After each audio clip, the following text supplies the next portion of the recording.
الحمد لله رب العالمين الرحمن الرحيم مالك يوم الدين إياك نعبد وإياك نستعين اهدنا الصراط المستقيم صراط الذين أنعمت عليهم غير المغضوب عليهم ولا الضالين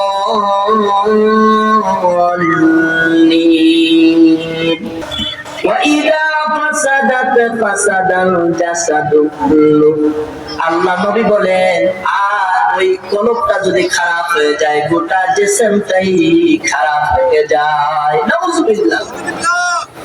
আল্লাহ নবী বলেন ওই গোশতের টুকরাটা হলো আনা ওয়াহিয়াল কলব। আল্লাহ নবী বলেন ওইটা হলো কলব। এজন্য কলবটাকে পরিশুদ্ধ করা, আপনাকে পরিশুদ্ধ করতে পারলেই আপনি সফল কাম হবেন। কদ আফলাহা মান তাযাক্কা, আল্লাহ পাক বললেন তারই সফল কাম হয়েছে যারা তার আত্মশুদ্ধি অর্জন করতে পেরেছে। আমার ভাইয়েরা, এই কলবটাকে পবিত্র আমরা করতে হবে। কলবটাকে পবিত্র করে যদি আমরা কবরে যেতে পারি তাহলে আমাদের জন্য নাজাত, ঠিক কিনা বলেন আমার ভাইয়েরা? এই জন্য কলবের গুরুত্ব কোরআন এবং হাদিসে বেশি, কারণ এটি হলো হেডকোয়ার্টার। যেমন একটি ট্রেন চলতেছে, এই ট্রেনের ইঞ্জিন যেদিকে যাবে ট্রেনের বগিগুলো কি অন্যদিকে যাবে না? ট্রেনের ইঞ্জিন যদি সামনের দিকে যায় ট্রেনের বগিগুলো কি পেছনে যাবে?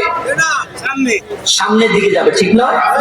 এজন্য ট্রেনটা যেমন করে ইঞ্জিন যেদিকে যায় ওই দিকে যায়, ঠিক আপনার কলবটা এই গোশতের টুকরোটা এটি আপনাকে যেদিকে নিতে চায় ওই দিকেই আপনি যাবেন। এজন্য এটা মানুষকে দেখে আপনি বুঝতে পারবেন তার কলবের অবস্থাটা কি। মানুষের আচরণই তার ভিতরের আচরণটা, ভিতরের অবস্থাটা বোঝা যায়, ঠিক কিনা বলেন? এই জন্য আমরা কলবটাকে পরিশুদ্ধ করতে হবে। দেখেন আল্লাহ পাক রব্বুল আলামিন এই কলবের গুরুত্ব দিয়েছেন, কারণ মানুষের কলবটা যদি ভালো হয় তার বাহ্যিক আমলটা ভালো হয়। আর এই কলবটা যদি নরম দিল হয়, রাসূল সাল্লাল্লাহু আলাইহি ওয়াসাল্লাম বলেছেন যাদের কলব, যাদের দিল নরম, এই মানুষগুলো কিয়ামতের দিন তাড়াতাড়ি জান্নাতে চলে যাবে। সুবহানাল্লাহ, সুবহানাল্লাহ। আমার ভাইয়েরা, আমরা তো কোরআনের মাহফিলে বসি, তারপরও আমাদের কলবগুলো নরম হয় না। আমরা তো দ্বীনের মাহফিলের মধ্যে বসি, তারপরও আমাদের কলবটা শক্ত হয়ে থাকে।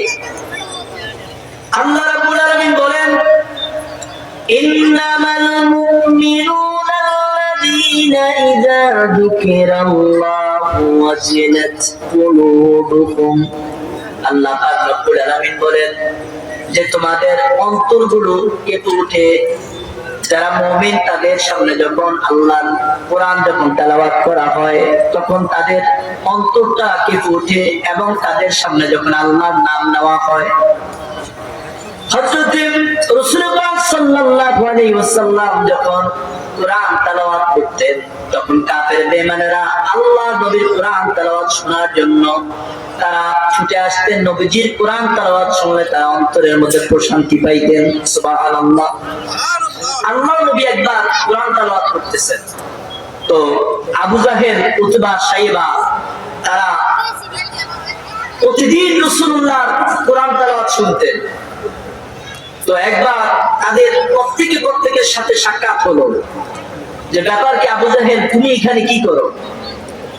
উতবা জিজ্ঞাসা করে তুমি এখানে কি করো? সাইবা জিজ্ঞাসা করে তুমি এখানে কি করো? তো একজন বলল আমি রাসূলুল্লাহর কোরআন তেলাওয়াত শোনার জন্য আসছি। এরপরে দ্বিতীয় জন উনি বলল রাসূলুল্লাহর কোরআন তেলাওয়াত শোনার জন্য আসছি। আপনারা বলেন তো আবু জাহেল মুসলমান না কাফের ছিল? কাফের ছিল না? আবু জাহেল সে বলল আমি রাসূলুল্লাহর জবানে কোরআন তেলাওয়াত শোনার জন্য আসছি, এটা শুনলে আমার কাছে ভালো লাগে। কথা বলেন না? আপনি যখন কোরআনের তেলাওয়াত শুনেন তখন খারাপ লাগে না ভালো লাগে?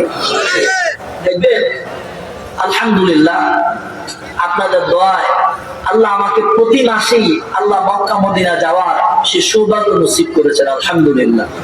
আমি দোয়া করি আল্লাহ আপনাদের সবাইকে কবুল করে বলেন আমিন।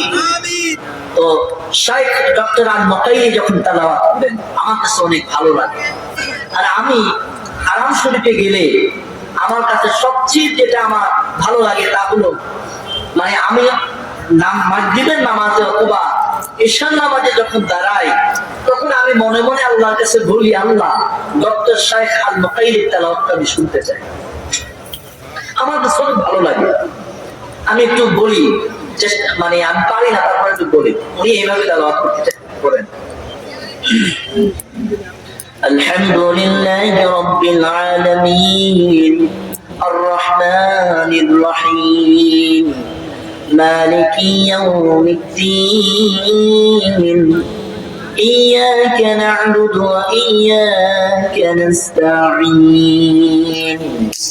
اهدنا الصراط المستقيم صراط الذين أنعمت عليهم غير المغضوب عليهم ولا الضالين